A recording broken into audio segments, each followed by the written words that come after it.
नमस्कार विद्यार्थियों, राजकीय महाविद्यालय बारा के यूट्यूब चैनल पर राजनीति विज्ञान विषय की इस ई क्लास में आपका स्वागत है। हम बीए सेकेंड ईयर के फर्स्ट पेपर को पढ़ रहे थे और जैसा कि आपको पता है इस पेपर का नाम है प्रमुख राजनीतिक व्यवस्थाएं सिलेक्टेड पॉलिटिकल सिस्टम। इसमें हम अभी तक ब्रिटेन के संविधान को पढ़ रहे थे और आज के इस वीडियो में हम ब्रिटिश संविधान में विधि के शासन का अध्ययन करने का प्रयास करेंगे, जिसमें हम देखेंगे कि विधि के शासन का आशय क्या है, यानी विधि का शासन होता क्या है। फिर इसके हम विशेषताएं देखेंगे और उसके पश्चात हम विधि के शासन की जो सीमाएं हैं उनका अध्ययन करने का प्रयास करेंगे। तो विद्यार्थियों, ब्रिटिश विधि और न्याय व्यवस्था की हम बात करें तो ब्रिटिश विधि और न्याय व्यवस्था अपनी जिन विशेषताओं के लिए या जिन चीज़ों के लिए सबसे ज़्यादा विख्यात है उनमें विधि का शासन यानी रूल ऑफ लॉ सबसे ज़्यादा महत्वपूर्ण है। यानी ब्रिटिश राजनीतिक दर्शन में ब्रिटिश संविधान और शासन व्यवस्था का नाम विधि के शासन के साथ एक तरह से जुड़ा हुआ है।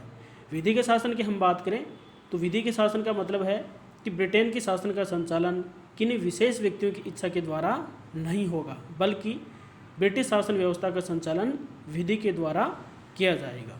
वहाँ पर विधि सर्वोच्च है और कोई भी व्यक्ति विधि के नियंत्रण से बाहर नहीं है। यानी हम देखें तो उच्चतम स्तर के व्यक्ति से लेकर के निम्न स्तर के व्यक्ति तक सभी विधि के समक्ष क्या हैं, सम्मान है। विधि के शासन में निरंकुश विशेषाधिकारों और मनमानेपन के लिए कोई स्थान नहीं है। यानी एक तरह से विधि के शासन का मोटा मोटा अर्थ यह है कि शासन नियमों से किया जाएगा, रूल से किया जाएगा, किन्हीं विशेष व्यक्तियों की इच्छा से शासन नहीं किया जाएगा। उसी प्रकार से सभी व्यक्ति विधि के समक्ष क्या हैं, सम्मान माने जाएंगे। अब हम विधि के शासन की विशेषताओं की बात करें तो विधि के शासन के जो प्रमुख पैरोकार हैं, डायसी प्रमुख पैरोकार विद्वान, उन्होंने विधि के शासन की 3 प्रमुख विशेषताएं बताई हैं, जिनमें पहली है विधि की सर्वोच्चता, दूसरी है सभी नागरिकों के लिए एक ही प्रकार की विधि और न्यायालय, और तीसरी इसकी विशेषता है कि विधि का शासन व्यक्ति के अधिकारों का रक्षक है। तो इन तीनों को हम विस्तृत रूप से पढ़ लेते हैं। पहली है विधि की सर्वोच्चता, यानी ब्रिटिश शासन व्यवस्था में विधि को सर्वोच्च स्थान प्राप्त है, किसी व्यक्ति या सरकारी अधिकारी को नहीं। जिसका मतलब है कि सरकारी अधिकारियों के द्वारा मनमाने तरीके से अपनी शक्तियों का प्रयोग नहीं किया जाएगा, बल्कि उन्हें विधि द्वारा निर्धारित सीमाओं के अंतर्गत रहते हुए ही अपना कार्य करना होगा।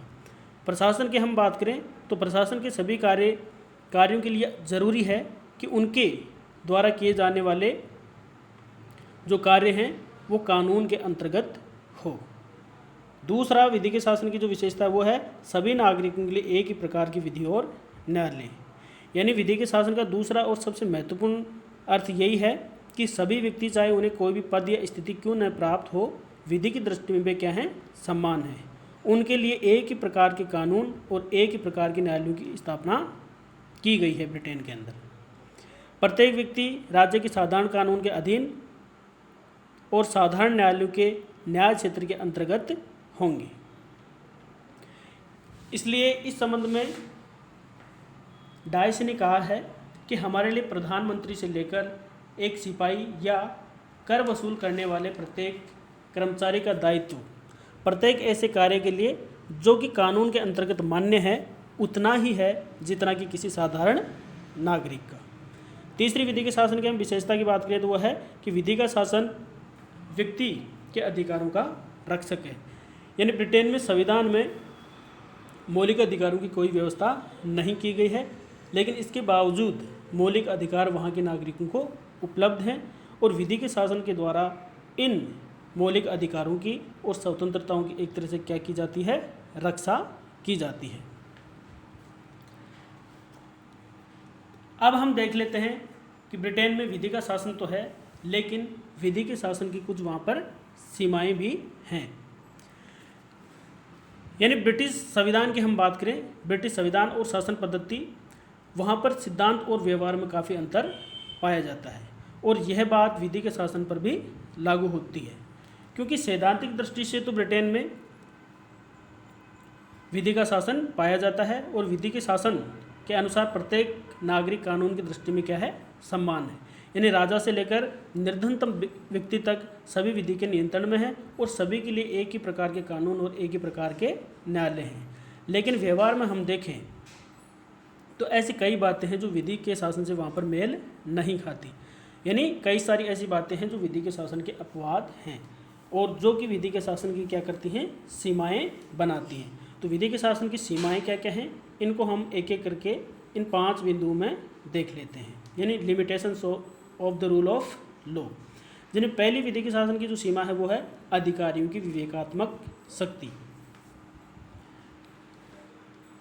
यानी विधि का शासन इस बात के बिल्कुल विरुद्ध है कि अधिकारियों को शक्ति के व्यापक, स्वेच्छापूर्ण और विवेक संगत प्रयोग का अधिकार प्राप्त हो, क्योंकि अधिकारियों को अगर विवेकात्मक शक्ति दी जाएगी तो विधि का शासन स्थापित नहीं हो पाएगा।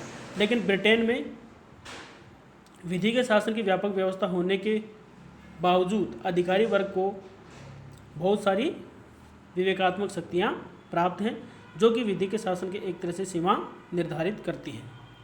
दूसरी विधि के शासन की जो सीमा है वो है लोक सेवा अधिकारियों के संबंध में विशेष स्थिति, यानी विधि के शासन का मतलब है कि सामान्य व्यक्तियों और लोक सेवा के जो अधिकारी हैं इनमें कोई भी अंतर नहीं होगा।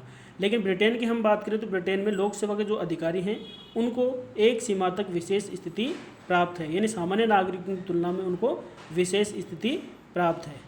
जैसे किसी सरकारी कर्मचारी के विरुद्ध कोई भी कार्रवाई उसके द्वारा किए गए अपराध के 6 महीने की अवधि के अंदर ही की जानी चाहिए, अन्यथा वह क्या हो जाती है, काल बाधित यानी टाइम बेर्ड हो जाती है। इसी के साथ वहाँ पर यह भी प्रावधान है कि यदि सरकारी कर्मचारी पर जो अभियोग लगाया गया है वह सिद्ध नहीं हो सके तो अभियोग लगाने वाले व्यक्ति को उसका क्या होता है, खर्च देना होता है। तो ऐसी स्थिति में कोई भी व्यक्ति सरकारी कर्मचारी के विरुद्ध किसी भी प्रकार का अभियोग या केस चलाने का साहस नहीं कर सकता।